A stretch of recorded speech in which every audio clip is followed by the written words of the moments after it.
to Pocket Watch.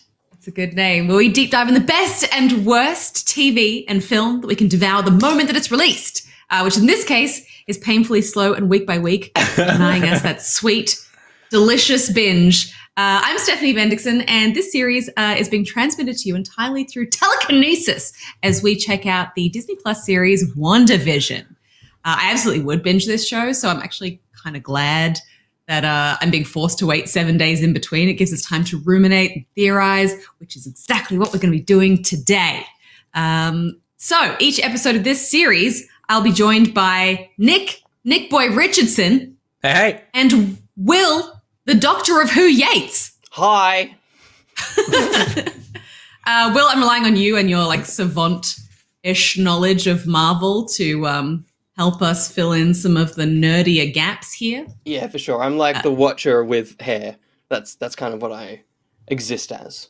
I don't even get Nick, that reference. you're here because you're about the same height as Paul Bettany. That is true. I'm the same height. I'm not nearly as charming as his Cary Grant-esque performance, though. He's good. He's good.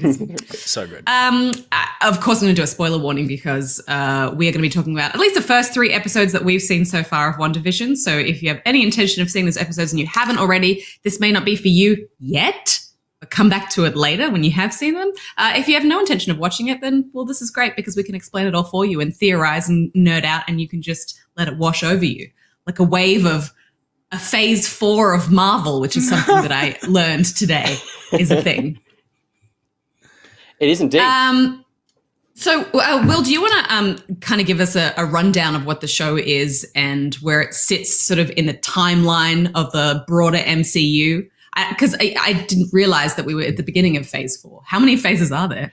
So there's 3 phases. Each is, it's like Iron Man to Avengers, then Iron Man 3 to Age of Ultron, and then it's Ant-Man, which is the bizarrest, the weirdest place to start in the phase that is about the downfall of the universe, to Far From Home, which is also a weird place to end it, because Endgame feels like that's where you finish. So Endgame's in phase 3, though? No, yeah, so phase 3 is Endgame, and okay, yeah. also Far From Home. Well, what is the purpose of the phases? Why do they need to be in phases? I mean, it's a difficult thing now because you've got a movie like Captain Marvel, which really you would watch a lot earlier. So the phases don't quite because function. It's set in the 90s. Yeah. So, I mean, it's even Disney Plus doesn't have them laid out in phases. They've got them laid out in a chronological thing. Well, isn't What's the plan here, guys? The thing with the phases, right, was that it was they put out Iron Man. Iron Man was successful, and then they start making these films, and then they basically go, all of this is building towards Avengers, and Avengers is like the culmination of all of these stories come together. And then after that, it was like, all right, we told our story. Now we're going to tell our second story. So they're like phase 2, and then Endgame was kind of that story, but then Spider-Man gets tacked on a little bit, and now it's just like a marketing tool. Yeah, totally, yeah, and because we're now getting like stories about there's a Loki series coming. Yeah, and I don't give a shit what phase that fits in. Just let it be. Just let it be. Let it be. Yeah, I mean it has to be one of the earlier phases, right? Well, no, it's that Loki is actually the Loki from Endgame. They got the Tesseract.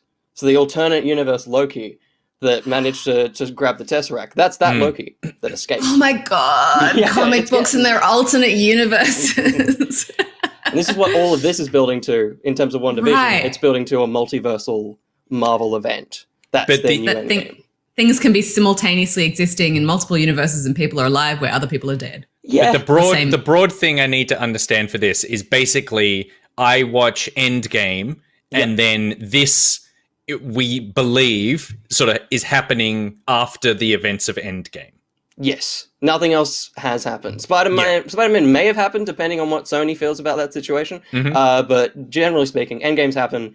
Something has happened because Wanda is definitely not in whatever headspace she is currently in to be in this situation. But yes, Endgame is the last thing you need to watch. Well, for those who haven't seen WandaVision, why don't we get like a quick, I guess, overview of what we're dealing with, because it's quite original. Nick? Yeah, so it looks like Wanda and Vision have given up the superhero lifestyle and have moved to Anytown, USA, but they've also moved back in time. The first episode starts in what appears to be the 1950s, and they're a married couple living in what appears to be a sitcom from the 50s, and like fully black and white and everything. Totally, and the idea appears to be that every episode we move through a different era of classic American sitcom television, and they sort of recreate an episode from that, trying to live this, what seems to be like idyllic American lifestyle, but everything is not as it seems. So WandaVision, I feel like what's kind of interesting about it is that we're given very little sort of setup or explanation as to what the show is. Like for all intents and purposes, when you sit down and watch it, it's a classic 1950s sitcom in the vein of like a Bewitched or I Dream of Jeannie. Yeah. These are all shows that did you guys watch these shows like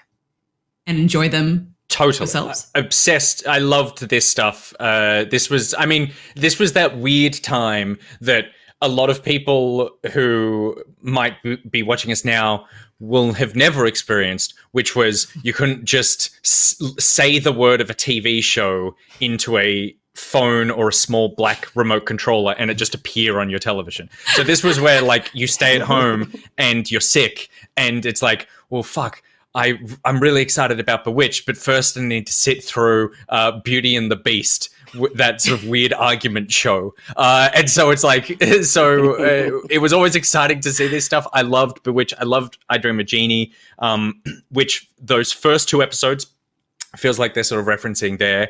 I loved Brady Bunch. I watched so much Brady Bunch and that sort of like family stuff, which more was that sort of 70s feeling. I feel like the only show which this one seems to be referencing that I was not familiar with was the Dick Van Dyke Show. I knew about it, but I don't think that was ever in Australia, or at least easily watchable in Australia. Yeah, I never watched that. I watched these because when we first got cable, I remember they had like Nickelodeon during the day, and then in the evening, around 7 o'clock, it would change to Nick at Night, where they would play all of these like old black and white TV shows.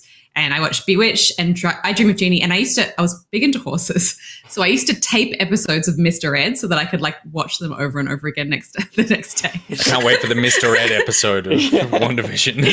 But it's so great because I wouldn't necessarily say the shows are timeless, but there's something so inherently charming about them. And I think the reason why WandaVision has been received so well is that it's so faithfully leaning on a genre that actually still works today. I mean, obviously they poke fun at the sort of sexism of the time and things like that, but all of that slapstick kind of comedy still works really well. And you sit through an entire episode of a show that is effectively a reproduction of that. And it's really only like a few moments of unease towards the end that let you know that it's not that. I mean, apart from the fact that we're aware of these characters existing in a superhero universe. And you say poke fun at the sexism, and they do, but I don't think I don't feel like, I mean, there is some deliberateness to it, but it's less. I feel like it's less poking fun at it and more just like faithfully reproducing it, and therefore we acknowledge that that's wrong. The really impressive thing I feel like for each of these episodes has been how they are totally just entries into the genre. Like legitimately, they're not parodies. It can feel like that line between parody and genuine is so thin on something that has been so oft parodied, I guess. But I was so impressed that they walk that line where they're never winking at the camera like, oh, we know we're in this sort of like fake TV show. It can feel like they are because that's what those shows felt like, but they're not. And it is amazing how invested I feel like I am arguably more invested in the storyline of these sort of meta shows than I am in the mystery of what's going on in this show. Like, just jumping ahead to episode 2, I think, where they do that magic show, I was just like so into that scene as its own comedy bit that I forgot that I was watching something that also has some weird mystery set in 2021 or whatever. Yeah. Will, you watched a bunch of Bewitched, is that right? I did. Yeah, I'd say Bewitched, and the other show that episode 3 really references heavily is Partridge Family. Like the opening theme is just the Partridge Family. And I was very excited because I didn't watch much Brady Bunch. Partridge Family was my family group show. And so when it started up with a little like keyboardy sound on the theme, I'm very happy to hear that. And Bewitched especially, like, I'm just the practical effects that they're pulling off that feel like they're from that show. I mean, it's more so things kind of floating around on wires and stuff. Yeah, like when she just opens all the cabinets and all the plates just sit there. And there's behind the scenes footage online already, and it was practical. Like they went the full extra of all that. You can't fake that with modern technology. No. It needs to be the real deal. And like horrible cuts when they put the rings on their fingers. It's just like, how hard is it to just hold your hand still? I know, because I've had to edit Nick's hands and they're never still. It's true. They never still. Bewitched works so well, I guess, obviously because she, Scarlet Witch is a witch, so it's kind of she's in the same scenario. But I think I love it I think why I loved it as well is because even though it was a 1950s show with a very classic 1950s setup of she's a housewife and she has to impress her husband's boss and his wife when they come over for dinner and prepare a meal for them. It all feels very kind of a classic chauvinistic setup. But even in the original show, Samantha was this kind of like really cool, independent woman with these amazing powers, and her husband was kind of the bumbling buffoon who had to try and keep up with her. Yeah. So it was always kind of a really fun, I wouldn't say it was a feminist show, but it had a cool woman, in the sort of central view that really kind of carried it. And I think they've done that really well in this kind of recreation as well. It was definitely more feminist than I Dream of Jeannie.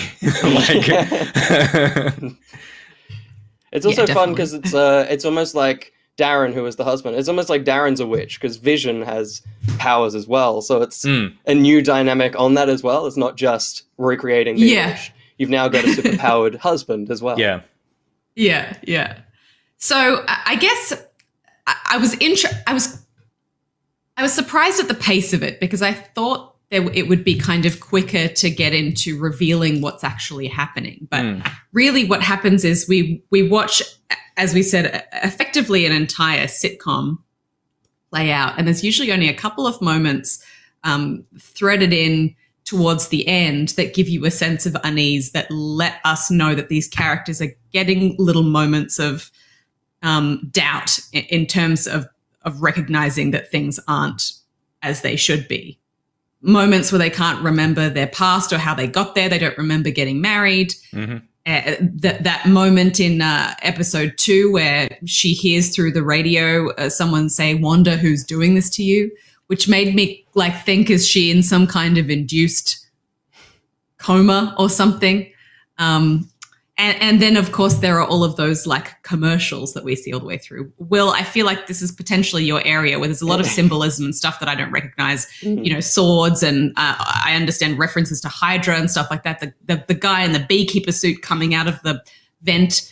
What are these all kind of signaling to? I mean, the advertisements are really interesting because people have broken them down as almost being Wanda's past trauma. Like the first one, which is the toaster, when it powers up, it's Tony Stark's Iron Man repulsors, and also it's a Stark Tech thing. And in Age of Ultron, her and Pietro talk about a Stark weapon that blew up their house, and they lost their parents in it. And in it, it's like they also talk about waiting for the bomb to explode, and this toaster takes forever to pop.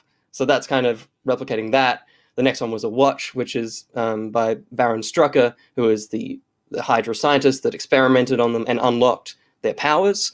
The third one is the most interesting one because it's soap, and people are like, it's a square. It's like the Tesseract, and I'm like, that's a bit of a stretch. Haven't been. I read something. I read something about the soap. Please. So they reckon some people think it could be a reference to the Agents of S.H.I.E.L.D. television series. Oh, cool. In one of the episodes, Agent Coulson has a line where he says, I would have figured this out a long time ago if it wasn't for the mind control soap. That blue soap that everyone uses. Hydra loads it up with chemicals and it seeps into our bloodstream and plants false memories into our brains. They want to believe this is a magical place. It could be it's that. I don't know. It could be. It's pretty spot on. There's also a line that's unlocking the goddess within, which I guess is what Hydra did. They unlocked her powers. I guess that's somewhat of a link there. But it is totally. The one that, but I do like that. I do like Agent of S.H.I.E.L.D. It's a show no one remembers. So it's nice to bring it up. Yeah, totally. I think I'm probably most curious about the other characters within the series as well, because they seem to be either complicit or also kind of a part of whatever's happening. In the most recent episode, we saw I think her name is Monica. Yeah, I think in the show she's got a fake name, but Geraldine, the one who the friend who comes over and tells the story about like her promotion and then gets kicked out. No, the sort of maybe you're talking about Geraldine. Yeah, Geraldine. Geraldine comes over and she has a whole kind of like moment where she said she remembers how her brother died. Mm. That's Geraldine. And then gets like yeeted out of the universe. Well, so for me, because Geraldine, she's the daughter of Captain Marvel's friend. Yes, all grown up. Yeah. Yep. That to me, because like I want to say, I adore this show. I actually think that the stuff that they're doing is so just bold for television. I think Marvel are one of the few companies that can get away with doing something like this, and I'm going to drop in a personal thing here. Like, I loved The Mandalorian until the last episode of season 2, where I got really frustrated that it tied it back to existing stuff, I guess. I think that Marvel is being so bold with this thing that they're doing, where they're like, we are going to totally make something that is unlike anything you've seen. We're going to really trust an audience to stick with us. Because like you said, Steph, like those drip feeds are very slow. I've seen people get frustrated that it's like, oh, I want more mystery. For me, I almost want less mystery, because I feel like once you take me out of this and into mystery, I don't want this to transition into a just like, hopefully it's just 9 episodes and we're done and there's no season 2. Because if you have the commitment to just do this bit and then introduce a mystery that gets taken away and put in another film or something is really fascinating. So I just want to say that I love what's happening here. And the whole idea about, is this a fugue state that she's in? Is she in some sort of like, that's what I thought for the first couple of episodes. She's done this to herself. She's put herself in some self-induced coma and is like trying to recreate a perfect idyllic world where Vision is still alive. But then episode 3 threw that for a loop for me, because clearly the Geraldine character exists in the real world. This isn't like a memory. And when Catherine Hahn's character, what's her name? She's Agnes. Agnes. Catherine Hahn, just phenomenal. Like, she's so good, isn't she? I'm just so she's glad so strong. Catherine Hahn is someone that people now go, yes, we want to celebrate you, and not just be like the best friend in the romantic comedy. Yeah, I feel like she's so wonderfully expressive with her face. I feel like she says so much without saying anything. Totally. And then she does say something, you hang off every word. And then she has been so big in these episodes, so sort of like classic, massive smile and that sort of thing. And in that 3rd episode, when she drops the facade and she's talking to the neighbor, and the neighbor's about to tell Vision what's actually happening, and she's like, don't. Those 2 moments made me go, oh, okay, these seem like real people in a real space.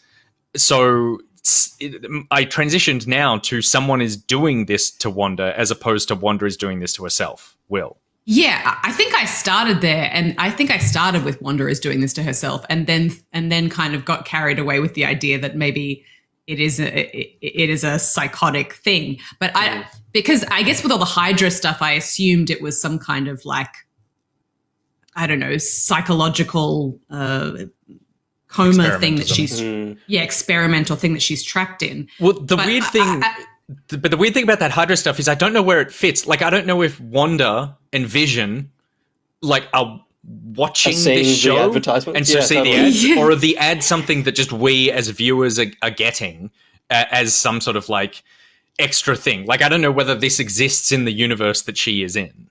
Yeah, so I guess we're trying to figure out if the town is something sinister, or if it's some sort of like protective space she's gone into to deal with a trauma that she's experienced. And I suppose the other characters in this town are going to be potentially what reveals that to us, because Agnes, I kind of started to get a feeling like she was potentially a villain, But maybe in this most recent episode, it almost looked like she was trying to protect Wanda. But is that all a ruse? Does she know about all of this whole time, and now she's playing the part of someone that doesn't know or that does know?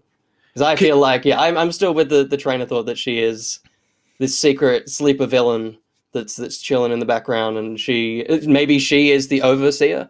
Wanda thinks she knows. Wanda thinks she has control of this realm, whatever it may be. But there is actually that higher power. And maybe it's just Agnes. And what about the other characters in the town? What's your theory? Speaking of which, Emma Caulfield, how wonderful to see her again. She played Anya in Buffy, and as soon as I saw her face, I just lost it. Yeah, that was so cool. Someone that's married to not Ross.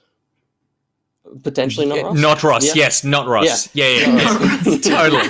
Not Ross, by the way, my favorite character on television. Like, that moment when in that first episode where he's cleaning out his desk, he just has the greatest face. And by greatest face, I mean the greatest distance between the bottom of his nose and the top of his lip. He's got a whole head in there. And so he just has the most expressive face. With the Agnes thing, though, because Agnes... she is most likely the character that mentored Scarlet Witch, right? Like that's Agatha Harkness. Yeah, it feels like that's what that reference is, and so I am on the side that she is a goodie. I feel like because I saw a lot of people online when she did that whole like don't reveal it, that they were like, oh, she's trying to hide this from her. But I felt like the performance there had a lot of sympathy and a lot of worry, I guess, as opposed to anger at the guy about to reveal something, or like don't do this because we're trying. Like it felt like she is trying to protect her, and this information is something that Wanda can't handle, or the Vision and Wanda can't handle right now. And there's another bit in I think episode 2 when they go to the person you were just talking about, the kind of dinner or lunch party where she says she's the key to all this, which we don't know why because that's very much not. There was something off about that line as well.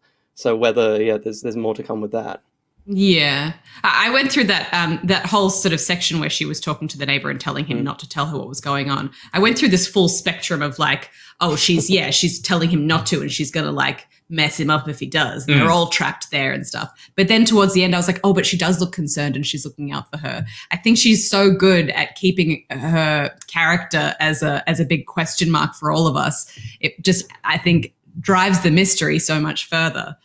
But then I guess the big question at the end was when Geraldine gets yeeted. Geraldine gets yeeted out of there.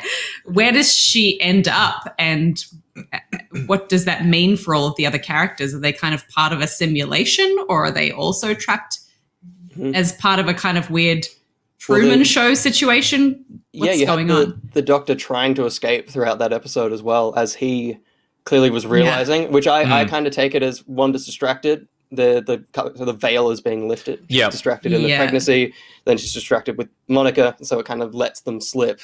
So, I mean, that kind of... he was trying to go on a vacation, and then towards the end was like, it's just hard to leave this place. Yeah. So he was trying to get out of there as well. So they're kind of all under a spell, I guess. It's not like they're actors participating in something. Yeah. I mean, they're definitely leaning heavy into that Truman Show vibe. So I feel like, it's plausible. Maybe they're sword agents, which is the teased new thing that it's kind of all the cars that turn up where Monica's on the ground at the end there. Sword is an acronym that is meant for an organization that replaces SHIELD. Is that correct? Yes, it's kind of Space SHIELD.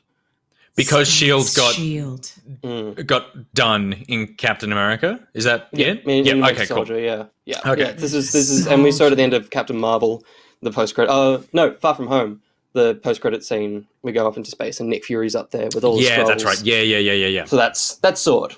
So then, because with that idea that she's put a spell on everybody, that's why I still feel like Catherine Hahn's character, Agnes, is a is on her side, because I feel like we had the Doctor trying to escape. In that first episode, we had that choking scene where that 70s show mum was like, stop it, and then turned to Wanda and was like, stop it. And so she's like, with those moments where people are realizing that they're in here. So I feel like it's got something to do with Wanda has put these people in here.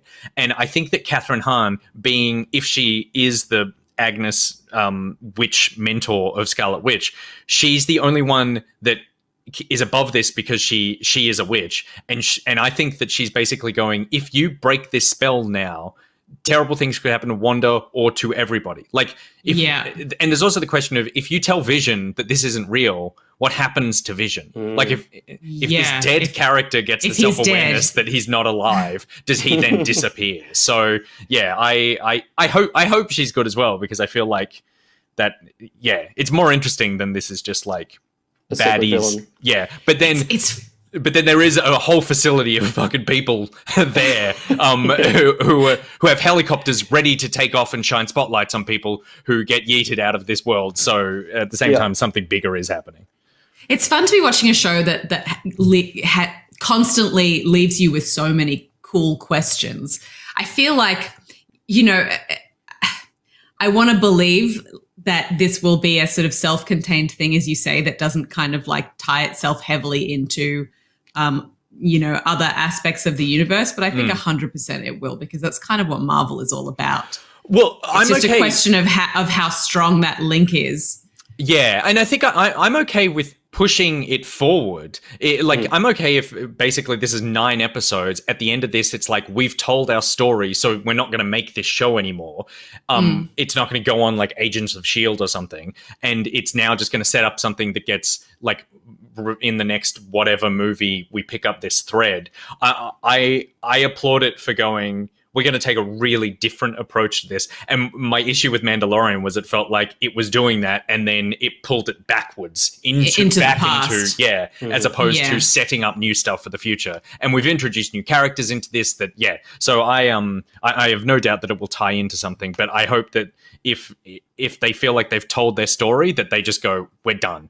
We've got the Loki show. Because also, Will, I heard that this was initially not going to be the first show that they started with.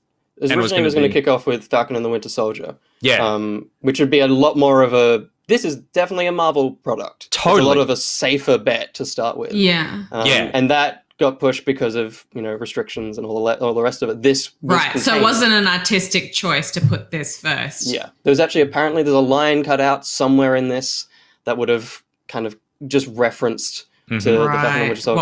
What we were supposed to have already seen. Yeah, kind of thing. But this wasn't always the first thing. I mean, Black Widow should have already happened. Eternals. Oh, yeah, right. I mean, there's a lot of things that should have precursed this kind of.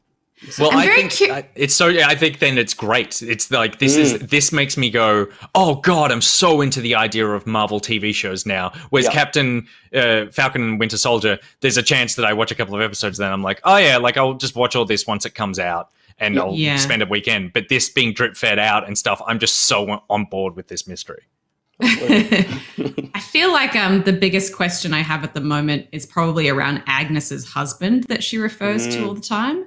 Like, is there a reason why he doesn't exist? Is it just because she just needs to be in this world as an independent and doesn't want to be working with anyone? Or is it because whoever her like missing husband is going to be like super relevant in some way? There's a lot of theories, because in the comics, the children are kind of, there's no act. But Mephisto, which is basically Marvel's devil, creates those children in Wanda. So people are theorizing he may be that overarching villain. But, I mean, I kind of don't want her to have a husband. I feel like it's easier for a gag. And people were talking about potentially Mephisto being in the Loki trailer as well. Yeah, and also possibly in the Doctor Strange films and all that kind of. Right. Because he's a big player, and I could feel him fitting into this world. He could feel And does that mean this is setting up for Phase 5? It will be Phase 4. We're going into Phase 4. Don't worry. We're going into Phase 4. Okay, this is the beginning of Phase 4.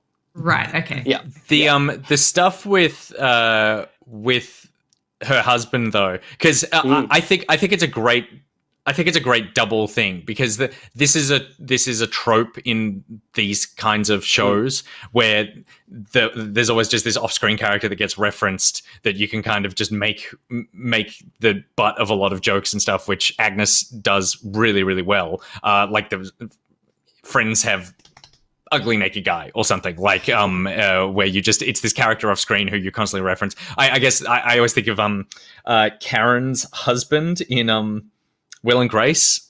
Was it Stan? And Stan is this character who has this whole little life, but you never see him. But you never meet him, yeah. Yeah, totally. But then at the same time, with that stuff of the Mephisto thing, there were a couple of lines that that Agnes said. There's something about the devil's in the details. The devil's in the details. Yeah. And then there was something. Right. And then there was something. Her rabbit is called Mr. Scratch. Senior Scratchy, sorry. And Mr. Scratch is a name for the devil. And then the other one was she says she's talking about Ralph, and she says he looks better in the dark or something like that. Yeah. And so I think that they're leaning. I think if they don't do that, this is a weird misdirect. Yeah, totally. Because it's not just one line, it's like multiple lines. And particularly that devil in the details, that's not all he is. That to me, before I read it, because that was the first episode, I think. The second episode, right. I watched the first 2 episodes together, and then I started reading about stuff. That line was the one line in the whole thing that stood out to me where I was like, that feels like I don't understand that line. Like it got a laugh on the laugh track, and I'm like, that's not funny. Like, that's not funny. Yeah. This is that's not all he is like, that's not something that you would say. So it felt really deliberate. So I think that there's Scratchy, there's the other thing. So you go, it's not just one line that's implying this; it's multiple things that therefore feels like it probably is this.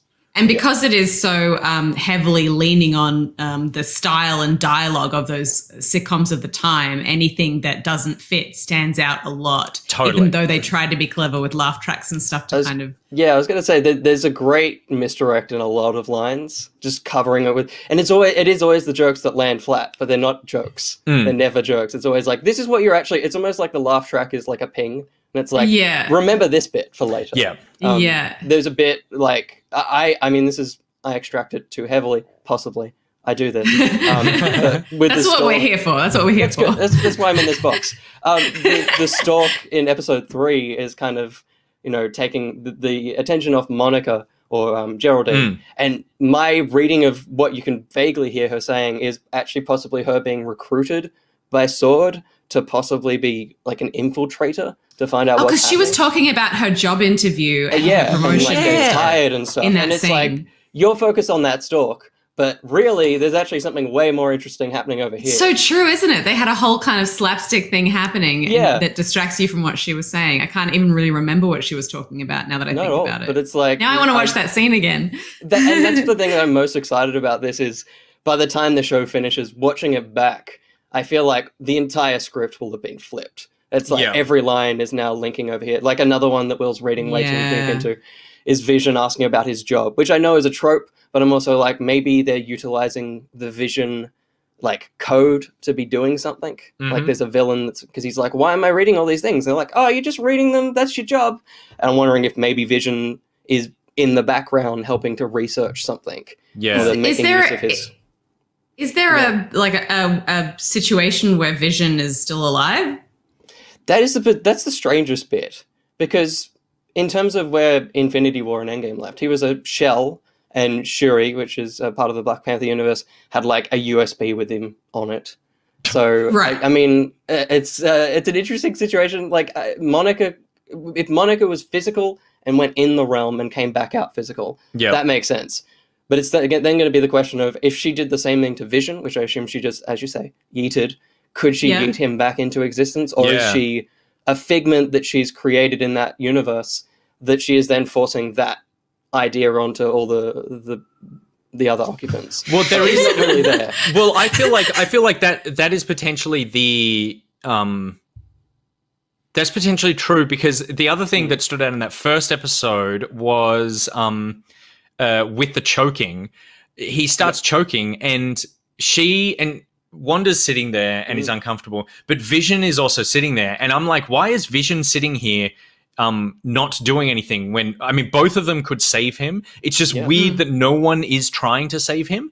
And I feel like looking back on it, I was like, well, Wanda is not doing this because this is her weird fantasy, whatever this situation is. So she's trying to maintain this and not break this illusion. And Vision was sitting there, and then he only helped when she said to him, help him, Vision. So therefore, it implied to me that she has some sort of control over what he does or the amount that he can, you know, break character or something, because he only helped when she told him to go help him. But usually when that as a trope exists in film, we only see their perspective from the perspective of the person who's dreaming them up. Yep. You know, we don't tend to see the imaginary friend off doing things on their own, where we do with this. Yeah, we see Paul Bettany going to work and he's having a whole life and he's seeing the doctor and interacting with the doctor, and Wanda's not there. Yeah. Which to me says that he is an autonomous thing that exists without her. Yeah, interesting. I mean, you could argue that she is maintaining his like illusion, let's say, because he has to exist outside of the house for this town to buy that this is a real happy family. But yeah, that's also a good point, that he unless she's faking it, he arguably has knowledge that she doesn't have. When he went outside and the neighbors cutting into the wall and stuff, like Wanda didn't appear to know that piece of information until she was like Ed or until he was like Ed or whoever is acting weird. So, but I do want to shout out, I think that both Elizabeth Olsen and Paul Bettany are so good in this. The things that this entire cast are going to be asked to do, which is have different styles of performances throughout generations of as people learned to act on camera, but also maintain consistent characters, is incredible. But I think that their chemistry is phenomenal. They are hilarious. The slapstick, the comic timing of them is pitch perfect for me. And Vision has always been one of the most boring characters in the Marvel Cinematic Universe for me. Like I just go like, you're just this kind of superhero thing that can do whatever, and you're a bit of a robot, and that's it. And it's like Superman robot with even less personality than Superman. Yeah. And then Wanda was kind of like a tortured witch who also, well, I love Elizabeth Olsen, but I felt like she was a bit one note for me in the movies. Totally. I feel like that's also very tropey of her to be very like, oh, my head. Totally, you know? But then I'm so troubled with the power that's been forced on me. Absolutely. And when I heard they were doing a Wanda and Vision show, I was like, oh my God, you couldn't have picked two more boring characters to make a TV show. And then I saw the trailer and I was like, oh wow, this is so different. And watching it, I'm just like, alive. These guys are the funniest part of the Marvel universe now. Yeah. And I think everyone loves an unlikely couple. And so it's great to see them kind of, I guess, thrive in this bizarre environment. And it's the thing I've really been in. No, I was just saying, I've been really enjoying in that aspect of acting like the era, just in that first episode, just something I just love. Paul Bettany occasionally flicks his eyes off screen to read invisible palm cards. Like it almost looks like someone is holding the script up for him. He'll just be looking at Elizabeth Olsen, then just his eyes will go over there for a second and look back. That's so funny to do that. That's an incredible attention to detail. That's so good. It's really good. But I'm really interested to see how they go with the next few decades. Like the 80s will be great. Do you think if they get to the 90s, are they going to be referencing like Friends kind of sitcom? Imagine if for that one episode, just to play the like recast gag, they actually get Ross. That would be amazing. Game, and no one acknowledges it. They just swap him out for that one episode. Will, have they said what they're referencing in the future? I definitely know we've got, and of course they would because of an Olsen. We've got Full House. Yeah, I think there's a Modern Family, The Office style episode as well. The only two I know of. I haven't heard Friends, but that would make sense. Like because also where the one thing that I'm worried is not the word, but like not necessarily looking forward to is that we're barreling through the decades. So we're at the 70s now. That's episode 3. There's 9 episodes. I wanted to spend more time in the 50s. Yeah, totally. Yeah. Oh, totally. Yeah. And I think there's 9 episodes total. There's 8 or 9 episodes. But we're going to get to like the 80s, 90s, 2000s, 2010s, and then like, so that's 4 episodes, and that takes us to like 7. And then it's, I guess we're just out of the shows and into like the mystery of the thing. And so I don't want to get out of this like sitcom thing that they're doing, but I assume that all 4 of the shows, if we've got Full House and we've got Modern Family, like these shows are about, at the moment at least, Wanda recreating the ideal American family. So I think that it's Friends was not necessarily that. Friends was often about single people. And so I think that Modern Family being that, like, oh, it's all about like what a real family is like in 2017 or whatever. So it needs to stick to the classic sort of family unit. But it's gonna be interesting seeing that, because that is now, the tropes, I guess, are less identifiable because they're closer to the bone for us. Like, it's harder to see the tropes of a modern sitcom than it is to see the tropes of a 50s sitcom. And so at that point, you're just making a straight up sitcom. Like, you're just making whatever. What are the family comedies we've had in the last sort of few decades? I feel like there's things like 2.5 Men, maybe, in Seventh Heaven. Yeah.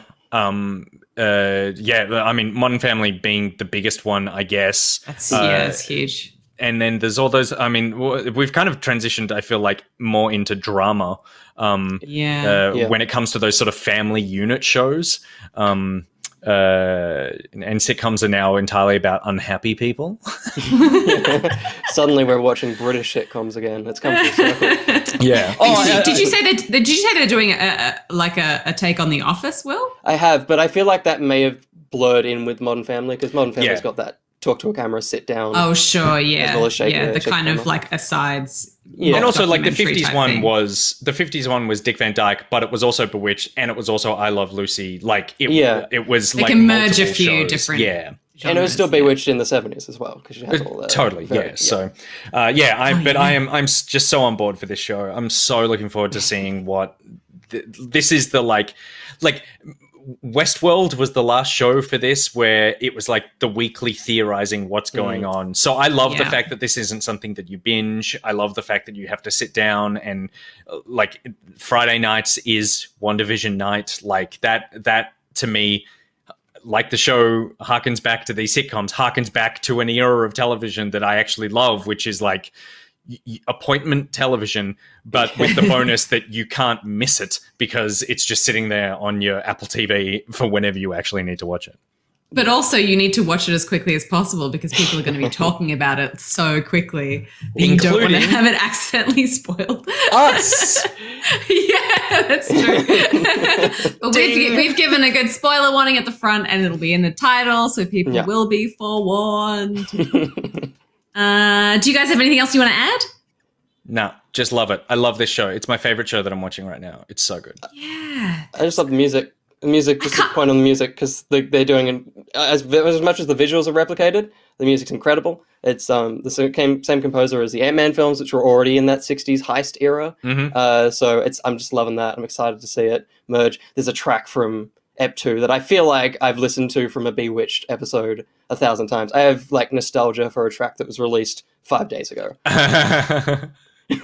Awesome. I feel like I've seen almost all of the Marvel films, but I feel like I've not really loved Marvel enough to kind of pursue any of the TV series. I can't believe that I'm so into a TV series that is set in the Marvel universe, and it's because it's so unique and it's got such a great cast. And I don't want to blow smoke up Kevin Feige's ass too much, but he's the architect of the Marvel Cinematic Universe, and the other Marvel TV shows like S.H.I.E.L.D. and Legion is a Marvel character and stuff.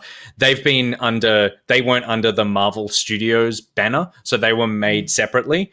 So this being the first TV show under the made by the people and guided by the people who make the movies that you like, not just attached to the brand that makes the movies that you like. I think it's a really strong indication, and this makes me really excited for Falcon and Winter Soldier. Because I'm like, I'm seeing how you're executing this, and it's really impressive. And I feel like you wouldn't just let that one slide. Same for Loki. Our company is Loki. That seems like this fun, heisty Doctor Who style TV show that I'm like, I'm totally on board for that as well. So I'm heavily reinvested in Marvel TV shows now. Yeah. Well, I'm so glad we're doing this because I'm excited to be talking about it each week. Totally. Cool. All right. Well, that is it for this Pocket Watch on WandaVision. We'll be back after episode 4. Thank you so much for watching or listening, if that's how you're consuming this. If you like what you saw or heard, maybe check out our Patreon at patreon.com/backpocket and become a sponsor of our lovely network of shows. And you can just keep watching TV for a living, and so can we. Nick, Will, thanks for the chat. Thank you very much. Thank you. See you guys soon. Bye.